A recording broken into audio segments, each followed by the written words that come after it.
Romelu Lukaku gets champions Chelsea off to perfect start against Zenit. Romelu Lukaku had been the subject of suffocating attention from a well-organized and robust Zenit St. Petersburg central defensive three. Everywhere he turned, it felt as though a door was slammed in his face, and, as this tie entered its final stretch, the visitors had to be starting to think they had him and Chelsea under control. But it takes only 1 second for Lukaku to break free. It takes him only one move or moment to mete out the harshest punishment. It is the reason why Chelsea dug so deep to re-sign him over the summer, and it was the reason why they were able to make a winning start to their Champions League defense. When the ball was worked from the inside left to the inside right for Cesar Azpilicueta, the Zenit defender Dmitry Chistyakov seemed to have Lukaku within his grasp inside the 6-yard box. But then Azpilicueta stood up a lovely cross to the back post and Chistyakov did not. Lukaku had spent the previous 68 minutes waiting, working, lurking. Now he had the big chance, and he rose to head it down and in with trademark ruthlessness. Thomas Tuchel had commented on Monday it was good that Lukaku had hit the ground running on his return because strikers do not like to wait for their goals. Lukaku is simply on fire. He now has 4 goals in 4 games and, despite the small sample size, it is easy to think that Chelsea have found the missing piece in the puzzle. Lukaku's header did not mean that it was over because Zenit had a huge opportunity to equalize when Sander Asman crossed for the substitute, Artem Zayuba, only for him to stretch and slice wide with the goal gaping. The concession of the chance was surprising given how miserly Chelsea had been at the back. But they duly closed out the result to give Tuchel the victory he had called for.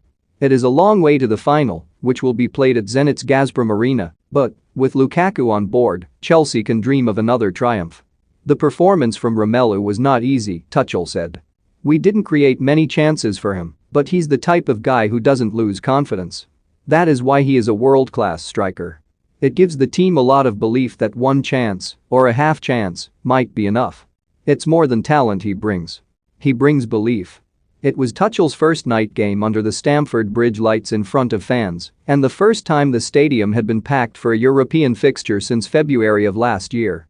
So much has happened since then, not least Chelsea exploding from nowhere to claim their second Champions League, and it feels crazy to reflect that the home supporters were unable to play any role in it, apart from when 2,000 were allowed in for the final group match against Krasnodar last December.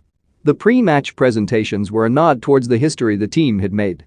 There were UEFA awards for Tuchel, Jorginho, Edouard Mendy and N'Golo Kanté, but this was all about putting a sure foot forward, ensuring that the defending Russian Premier League champions could not spring an upset.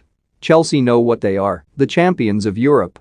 And their support repeatedly let everyone know. It feels sweet, and it helps to create an aura. Zenit, though, were not intimidated. They were compact throughout in their 5-4-1 system and they flickered on the counter, even if it is one thing to enjoy encouragement against this Chelsea defense, which marries pace, positioning, and physicality, and quite another to create anything clear-cut.